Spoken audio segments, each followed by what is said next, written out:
Hello friends, मेरा नाम है धीरज कुमार और मैं आप सब लोगों का स्वागत करता हूँ आज की क्लास में। जैसे कि आप लोग जानते हैं, हमारी सीरीज़ चल रही है 100+ पजल्स।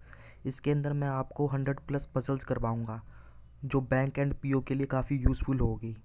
आप लोगों को पता ही है, बैंकिंग एग्ज़ाम में आजकल पजल का वेटेज बहुत बढ़ गया है, तो उसको देखते हुए मैंने आपका ये सेशन डिज़ाइन किया है।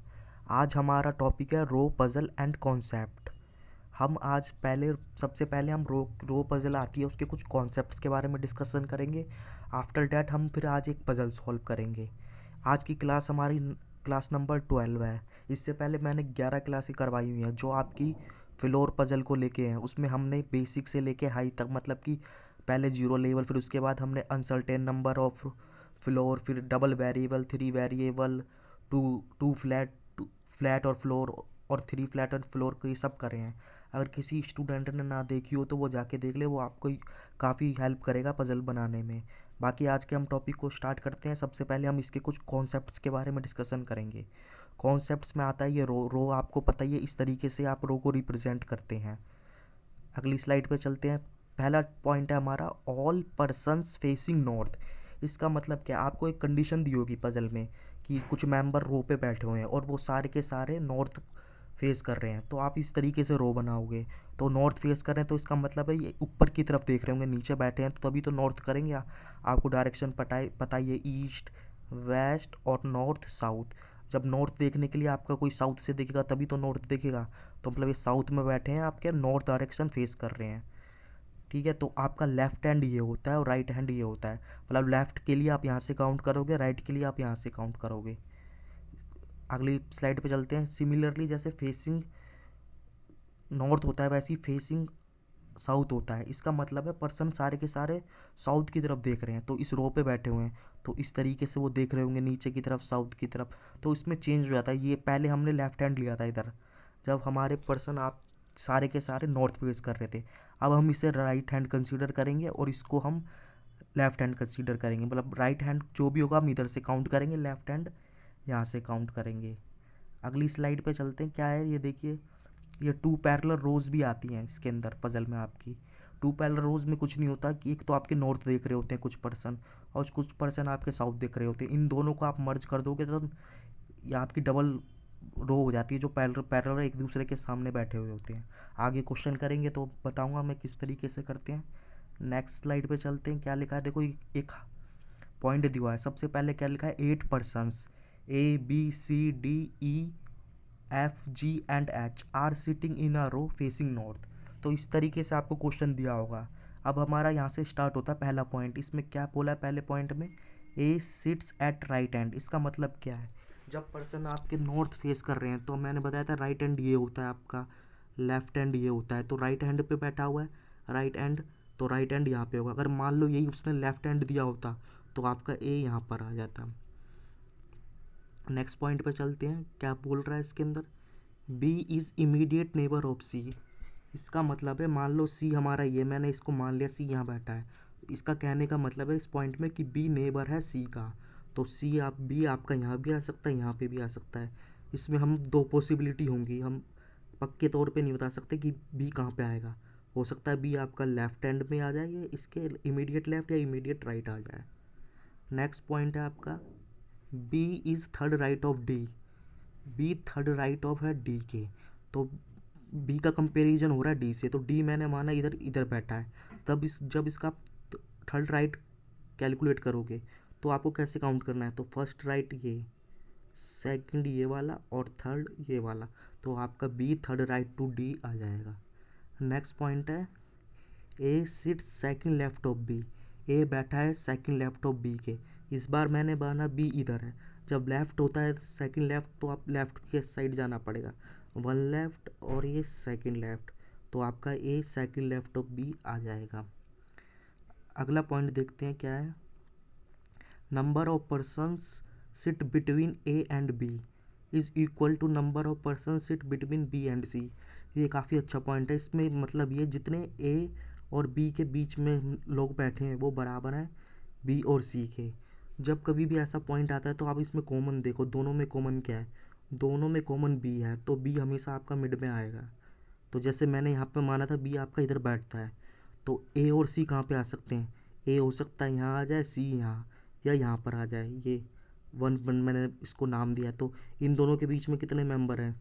0 0 हैं, तो ये कंडीशन हमारी सेटिस्फाइड हो गई। दूसरी वाली है कि हम ए सी को यहाँ बिठा सकते हैं और यहाँ, तो इन दोनों के बीच में एक एक मेंबर हो गया, तो ये भी कंडीशन बन गई।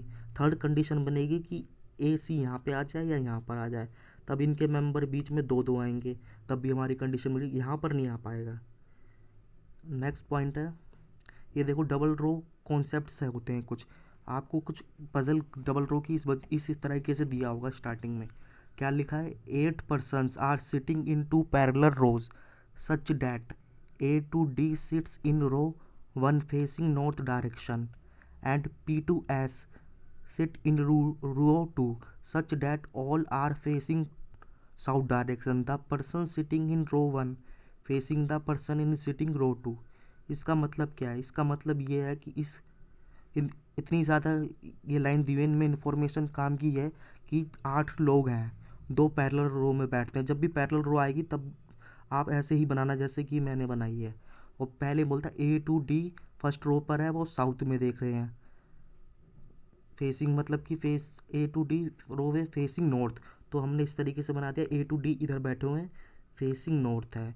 और आगे बोलता है पी टू एस, पी से एस तक बैठे हुए हैं, वो आपके रो 2 में है, और साउथ डायरेक्शन मतलब कि साउथ डायरेक्शन फेस करने हैं। तो इस तरीके से होता है। नेक्स्ट पॉइंट पे चलते हैं। इसका क्या है?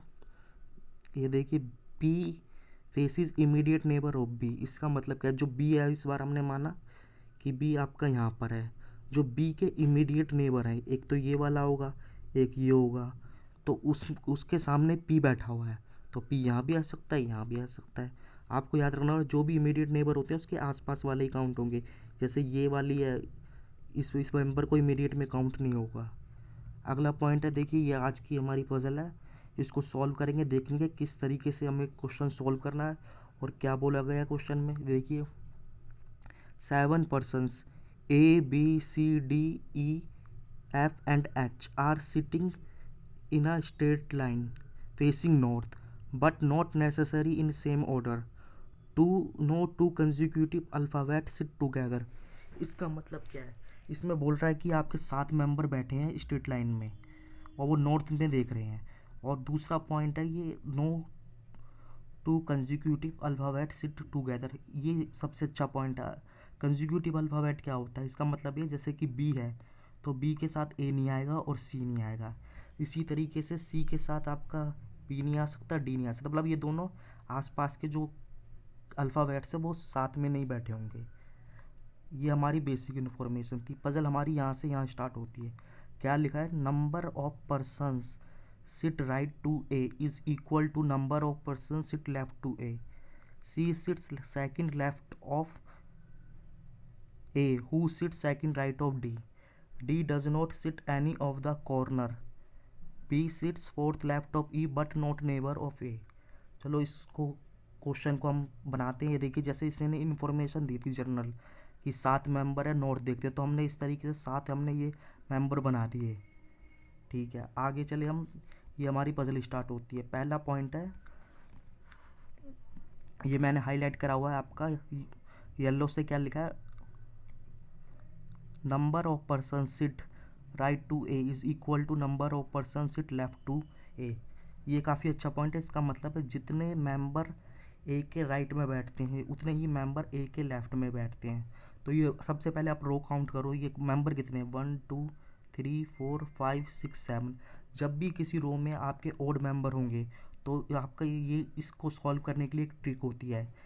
आप इसमें करोगे, जैसे 7 मेंबर है तो 7 लिखा, उसमें 1 ऐड कर दो और डिवाइड कर दो 2 से, तो 8 को 2 से डिवाइड करोगे 4, तो ए आपका 4th पोजीशन पे आएगा, चाहे आपको लेफ्ट हैंड से काउंट करो या राइट हैंड से।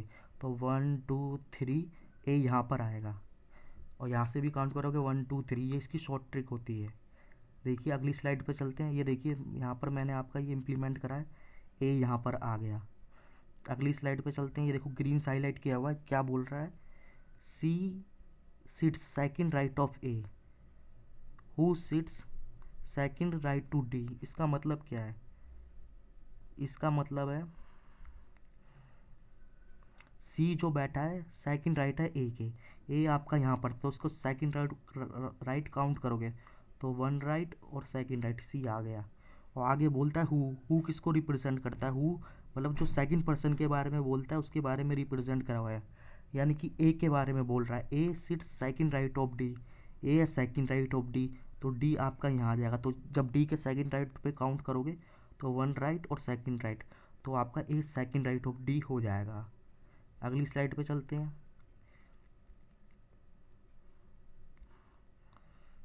ये देखिए एक पॉइंट दे रखा है इसके अंदर, D does not sit any of the corner. देखिए वैसे भी डी हमारा कॉर्नर पे नहीं आ रहा है।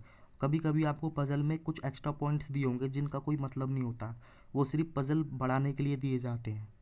अगला पॉइंट है, ये देखिए ग्रीन से मैंने हाईलाइट करा है, B sits fourth left of E, इतना ही पढ़ना अभी आप, B sits fourth left of E, यानी कि बी फोर्थ लेफ्ट है, 1 2 3 4, यानी कि एक लेफ्ट, दो लेफ्ट, तीन लेफ्ट, इस तरीके से आएगा, बी लेफ्ट में आएगा, फोर्थ लेफ्ट है ई के। तो आप यहाँ मान लो कि यहाँ पर आपने ई बनाया, तो 1 2 3 4 बी यहाँ पर आए, पर यहाँ पर इसलिए नहीं आएगा, इसने पहले ही स्टार्टिंग क्वेश्चन में बोला था कि no two consecutive alphabet sit together, तो ए बी एक साथ हो गए, तो नहीं आ पाएगा। अब आप बी यहाँ पर बिठा नहीं सकते क्योंकि ऑलरेडी वो बैठा हुआ है सी, तो बी आपको ई यहाँ पर बिठाना पड़ेगा, ई का फोर्थ राइट, ई यहाँ पर बिठाया आपने, 1 2 3 4, बी यहाँ पर आ जाएगा। तो इस तरीके से ये पॉइंट बनेगा। आगे चलते हैं, ये देखिए इसी तरीके से मैंने ये पॉइंट यहाँ पर बनाया हुआ है, B sits fourth left of E, E यहाँ पर है, 1 left, second left, third left और फोर्थ लेफ्ट। आगे लिखा था but not neighbour of A, अगर ये मान लो लिखा भी नहीं होता यहाँ पर, बट मतलब कि बी के बारे में बोल रहा है, अगर यहाँ पर लिखा भी नहीं होता तब भी नहीं हम लेते, क्योंकि पहले ही हमारे पता है अल्फ़ाबेट साथ में नहीं है और इसने बोल दिया तो क्लियर हो ही गया। नेक्स्ट पॉइंट पे चलते हैं। अब हमारे कितने मेंबर बचे हैं, ये हमारी पजल बन गई इस तरीके से, ये देखिए ये पजल बन गई। अब हमारे पास एक स्पेस खाली यहाँ पर और दूसरा यहाँ पर है। अभी तक हमने देखा कितने मेंबर बना दिए हमने, ए बन गया, B C D E, F और जी नहीं बना है, तो एफ जी आपके यहाँ पर आएंगे, इन दोनों में पॉसिबिलिटी आएगी, बता नहीं सकते कि एफ यहाँ पे आएगा, जी यहाँ पर, या जी यहाँ पर, या एफ यहाँ पर, तो आपको दोनों एफ जी और जी एफ यहाँ पर लिखने पड़ेंगे। ये देखिए अगली स्लाइड में मैंने ये इम्प्लीमेंट करा हुआ है, ये देखिए इस तरीके से ही आपका एफ और जी में पॉसिबिलिटी आ गई है, यहाँ पर दोनों जगह पर आएगा। तो आज देखा आपने किस तरीके से आज की हमने पज़ल बनाई। ये आज की पज़ल हमारी बिल्कुल बेसिक थी क्योंकि हमने अभी ये टॉपिक स्टार्ट करा है। अगर आपको ऐसा ही नए टॉपिक चाहिए और नई पज़ल चाहिए तो मेरे इस चैनल को सब्सक्राइब करें और ज़्यादा से ज़्यादा इस वीडियो को शेयर करें ताकि इस वीडियो की रीच ज़्यादा लोगों के पास पहुँचे। तो आज की हम क्लास यहीं पर करते हैं समाप्त और नेक्स्ट क्लास में मिलेंगे नई पज़ल के साथ।